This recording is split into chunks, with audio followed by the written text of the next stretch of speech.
За өнгөрсөн шинэ Apple event боллоо. Шинэ iPhone гарсан. Apple-ийн зүгээс химлогийн ухаан дээр суурилсан шинэ iPhone-ы 90 үе эхэлж байна гэж онцлсан байгаа. За үүнээс гадна өөр ямар шинэ зүйлс танилцуулагдсан бэ гэдгийг яг одоо товч тайлбарлая. За эхнийх нь энгийн iPhone 16. За яг өмнөх хувилбараасаа юугаараа өөр болсон бэ гэхээр бидний өмнөх контент дээр хэлээд байсан capture button шинээр нэмэгдсэн. Гэхдээ нэршлиг нь camera control гэж өгсөн байлээ.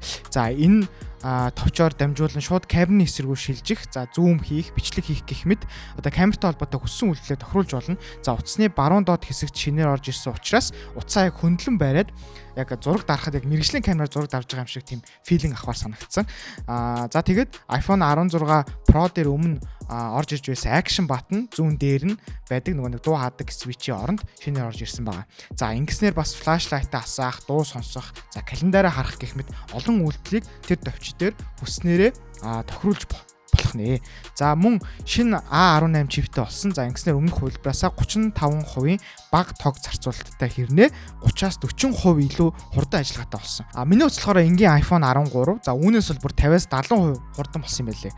За хэмэл оюун ухаантай холбоотой ямар өөрчлөлт бас энгийн iPhone 16 дээр орж иж байгаа вэ гэхээр Visual Intelligence гэдэг функцийг шинээр танилцуулсан. За энэ яадаг функц вэ гэхээр гадуур явж байхдаа камера контрол дээрээ ингээд камера контрол товчоо ашиглаад нэг ресторан ч юм уу тий албан байгууллагын гаднах ингээд зургийг ингээд шууд дарах юм бол шууд тэр зургийнхын дээд талд нь тухайн байгууллага рестораны мэдээлэл шууд ингээд гараад ирэх боломжтой болж байгаа юм билий. За мөн бас ивентний одоо постерыг ингээд одоо Playtime-ийн постерыг ч юм уу тий дарах юм бол Playtime-ийн мэдээлэл гарч ирнэ. Тэгээд Playtime-ийн тикетийг яаж засахлах вэ гэдэг ч юм уу тийм ивенттэй холбоотой байдлаар энэ мэдээлэл авах байдлаар энэ функцийг ингэж ашиглаж болох нь бас супер санагдсан. За мөн ингээд зогсохгүй 3 дахь технологиудыг бас энэ дээр ашиглаж болно. Нэгэнт дарсан зурган дээр одоо Google search-ийг бас шууд ашиглаж болно. Одоо нэг дугууны зураг дарангууд тэр дугуйг одоо Google-с шууд хайдаг ч юм уу те. Эсвэл нэг нохооны зураг дарах юм бол тухайн нохоо яг аль үйлдвэрийн ямар нохоо вэ гэдгийг гарч ирдэг ч юм уу те. Тэгмүн ChatGPT-гээс шууд дарсан зураг асуух боломжтой байдаг ч юм уу те. Ингэж 3 дахь технологитой шууд харьцахад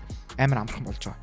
За мөн мэдээж батарей сайжирсан, камер сайжирсан, камерыг одоо энгийнээр тайлбарлах юм бол 48 мегапикселийн Fusion камера гэж нэрлэдэг байгаа. За өмнөх хувилбараасаа илүү detail сайтай гэрлийг одоо илүү сайн тооцоолдог одоо үнэхээр сайн чанарын зураг дарнаал гэж танилцуулсан. За эдгээрээс гадна 100 WWDC дээр танилцуулсан AI функцүүд орж иж байгаа. Жишээ нь одоо имэйлдээ AI хариулах ч юм уу тий зургнаас одоо шаардлагагүй зүйлсийг нь хасах ч юм уу notification дээр илүү одоо чухал хэсгүүдийг нь харуулах ч юм уу тий сэргээс илүү нарийн асуулт асуух гэх мэт одоо энэ талаар бид нэрийг өмнө YouTube дээр контент хийсэн байгаа. WWDC 2024-гээ тэгээд тэр контентыг бас энэ бичлэгний төгсгөлд бас та бүхэнд харуулчих гэж бодож байна. Тэндээс илүү дэлгэрэнгүй мэдээлэл авч болно. За энгийн iPhone 16 дээр дуртаагүй үлдсэн зүйл юу вэ гэх юм бол одоо шинэ үеийн ус тоос шорооны одоо хамгаалттай болж байгаа.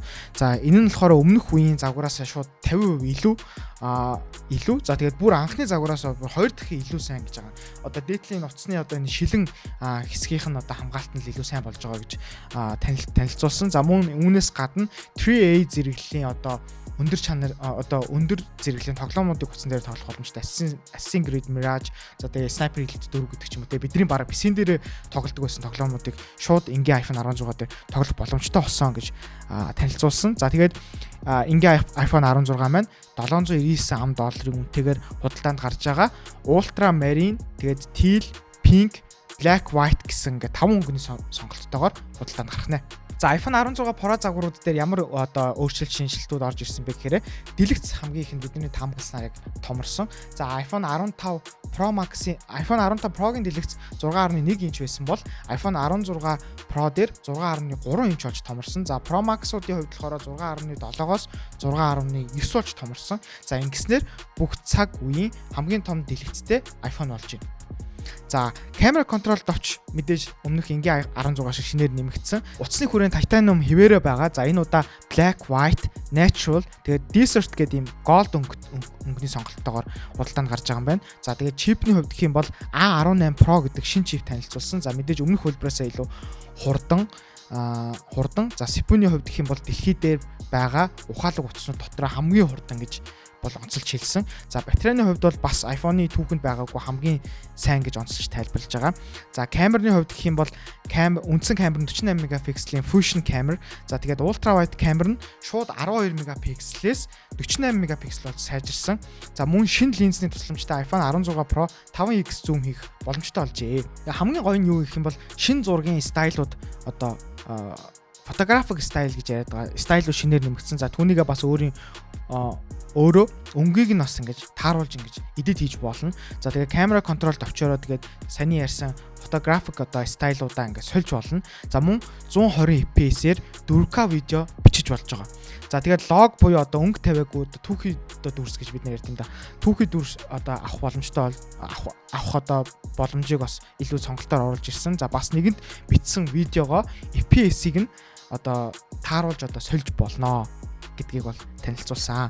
За тэгээд Apple компани Audio Mix гэдэг шинэ одоо функц танилцуулсан. Энэ нь яг яадаг вэ гэхээр бичлэг хийж байх үед стандарт, in-frame, studio, cinematic гэсэн одоо дөрвөн төрлөөр орчны дуу авиг одоо давхар бичиж болох сонголттой байгаа. Одоо жишээлбэл арын noise-ыг нь одоо оруулмааргүй байх гэх юм бол арай өөр сонголтыг сонгодог ч юм уу. Эсвэл арын noise-ыг нь оруулна гэх юм бол илүү одоо natural одоо original болж одоо сонсогддог гэдэг ч юм уу те. Нэг юм яг юм кино зураг авалт хийж байгаа юм шиг хандсан. Тэгээд энэ ингээд аудион дээр орж ирж байгаа энэ функцийн сонголтууд бол үнэхээр супер таалагдж байгаа надад. Эцэст нь хэлэх юм бол voice memos app дээр дууны ая дээр одоо өөрийн хоолоогоо давхарлаж edit хийдэг болж байгаа. За артистууд ч юм уу те одоо эсвэл энгийн өөрөө одоо дуу дуулах сонирхолтой хүн байх юм бол одоо янз бүрийн instrumental ингээд аяыг нь аваад тэгээ дээр нь voice memo app дээрээ өөрийнхөө хоолойг шууд давхарлаад одоо баг дуу бичиж болох үс тийм болж өөрчлөгдөж байгаа. Тэгээ энэ нь бас амар сонирхолтой. Дараагийн бүтээгдэхүүн болохоор шинэ AirPods 4 танилцуулагдсан. За өмнөх загвараас илүү жижиг 30 цаг хэрэглэх боломжтой кейстэй болсон. За тэр нь болохоор Type-C-гээр цэнгэлэгдэх юм байна. Тэгээд шинэ H2 гэдэг чиптэй болсон. За тэгээд эцэст нь AirPods Pro дээр байсан функц шинээр нэмэгдэж байгаа. За үүнд нь яг юу багтж байгаа вэ гэхээр хүмүүсийн хамгийн их хүсэн хүлээсэн active noise cancellation одоо энгийн AirPods дээр орж ирж байгаа. За мөн түүнийгээ дагаад одоо transparency mode, conversation awareness, adaptive audio одоо функцүүд шинээр нэмэгдэж орж ирж байгаа юм байна. За кейс нь бас спикертэй болж ирж байгаа гэдгээр онцлогтой. Мөн AirPods Pro шиг доороо ингээд нэг сенсортэй байгаа. Зөвхөн дээрээ дардаг байсан бол одоо AirPods Pro шиг доороо сенсортэй байгаа. За тэгээд noise cancellation-тэй хувилбар зүгээр noise cancellation-гүй хувилбар гэж ингэж тусад нь хоёулыг нь одоо худалдаа гаргаж борлуулж байгаа юм. За тэгээд AirPods Pro 2 дээр болохоор бас ямар өөрчлөлтүүд шинээр нэмэгдэж орж ирсэн бэ гэхээр шинэ AirPods Pro гараагүй зүгээр өмнөх 2 дээрээ бас шинээр одоо софтвер өөрчлөлтүүдийг шинээр нэмж оруулж ирсэн. За энэ яг ямар функцүүд орж ирсэн бэ гэхээр hearing protection функц гэж шинээр нэмж одоо бидний одоо сонсголын одоо эрүүл мэнд гэж тайлбарлах юм илүү хамгаалах гэдэг байна л гэсэн үг. За энэ яг яадаг вэ гэхээр Health app-ын тусламжтай эргэн тойронд байгаа дуу аваа болон одоо таны сонсголд нөлөөлж болох үс ер нь бүх ингээд одоо дуу авыг трак хийнэ л гэсэн үг одоо мэдэж байгаа. Тэгээ тэрэнд тохирсон одоо тань одоо хэрвээ хитрэх юм бол илүү анхааруулдаг ч юм уу тэгээ тэрэнд тохирсон одоо эмчилгээ ч юм уу зөвлөгөө санал болгодог болж байгаа. За үүнээс гадна дахиад hearing aid буюу одоо таны сонсголын зэргийг тодорхойлоод танд одоо сонсголын одоо профайл үүсгэх юм заяа. Тэгэнгүүтээ тэрэн дээрээ үндэслээд таны сонсч чаддаггүй одоо тэр одоо дуу авиануудыг илүү ихээр танд сонсгодог болно гэсэн үг.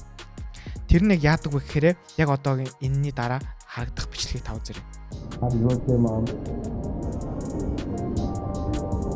We're here to celebrate you, and I'm so proud to be called your son. За энэ бол үнэхээр гайхалтай. За тэгээд дараагийн бүтээгдэхүүн гэх юм бол AirPods Max байгаа. За Max дээр болохоор нэг тийм айхтар өөрчлөлт орж ирээгүй. Шинэ өнгөний сонголтууд танилцуулагдсан. Ингэснээр Midnight Blue, Purple, Orange, Starlight гэсэн өнгөнүүдээс сонгох боломжтой болж байна. За тэгээд портны хувьд өмнө Lightning байсан бол Type-C болчихлоо өөрчлөгдөж байгаа. Өөр зүйл шинээр алгаа. За сүүлийн бүтээгдэхүүн Apple Watch. За Apple Watch 10 жилийн ой дээр Apple Watch S10 буюу 10 дахь үеийн загвараа танилцуулсан. За өмнөх хөлбраасаа илүү нэмгэн, хөнгөн, тэгээ том дэлгэцтэй болсон. За дэлгэц нь илүү тод болсон. Мөн хар өнгөний сонголт шинээр нэмэгдсэн. За тэгээд чихвчгүй үедээ Apple Watch-ийн спикерээ шууд одоо дуу сонсох ч юм уу подкаст сонсож болно гэж танилцуулж байгаа. Гэхдээ ер нь тэгж ашиглах хүн айгу цөөхөн баха. Би л Apple Watch-аараа шууд подкаст сонсч ирэл төсөөлөгдөхгүй байгаа. батарейнаас мөн сайжирсан 30 минутанд 80% болтлоо дүүрнэ гэж танилцуулсан. За тэгээд Health app дээр унтаж явах үед амьсгал одоо нэг тасалдах тийм юм одоо асуудал үүсдэг юм байна. Тэгэд энийг бас трacklаад хэмжээд тэгэд үүнд тохирсон бас зөвлөгөөгөө бас одоо Health app-аас авах боломжтой болж байгаа юм байна. За үнийн хувьд $399 эхэлж зарагдах нэ. За харин Apple Watch Ultra дээр болохоор шинэ харун гарсан. За бугуйч нь бас илүү гоё болсон байлээ. Тэгээ бас Hermes-тэй хамтарсан шинэ бас бугуйч танилцуулсан. Тэр бас надад аягүй их таалагдсан. За ерөнхийд нь өчигдөр оройн ивентийг ингээд танилцуулахад бол ийм байна. Бүх шаардлагатай мэдээллийг нь бол танд хүрсэн гэж найдаж байна. За үнэхээр дутуу үлдээсэн зүйл гэх юм бол Apple 2030 буюу одоо эдгээр бүтээгдэхүүнүүд тэдний одоо алсын доктортой хөгжлийн зорилтод ер нь хэрхэн нийцэж байгаа вэ гэдгийг бол Apple нэлээд сайн бүтээгдэхүүн бас бүр дээр гоё харуулж чадсан. За тэр мэдээллийг нь болохоор би харах боломжтой линкийг description хэсгээр оруулчих. Тэндээс та бүхэн хараарай. За тэгээд эцэст нь хэлэхэд би нуудагийн ивентийг одоо маш сайн болсон гэж харж байгаа. Хүмүүс нөгөө нэг юм ижилхэн хоёр цамцтай хүний зураг тавьснаа ингээд iPhone 15, iPhone 16 гээд өөрчлөлт гараагүй юм шиг нэг мим одоо жил болгоны ивентэр хийдэж шүү дээ.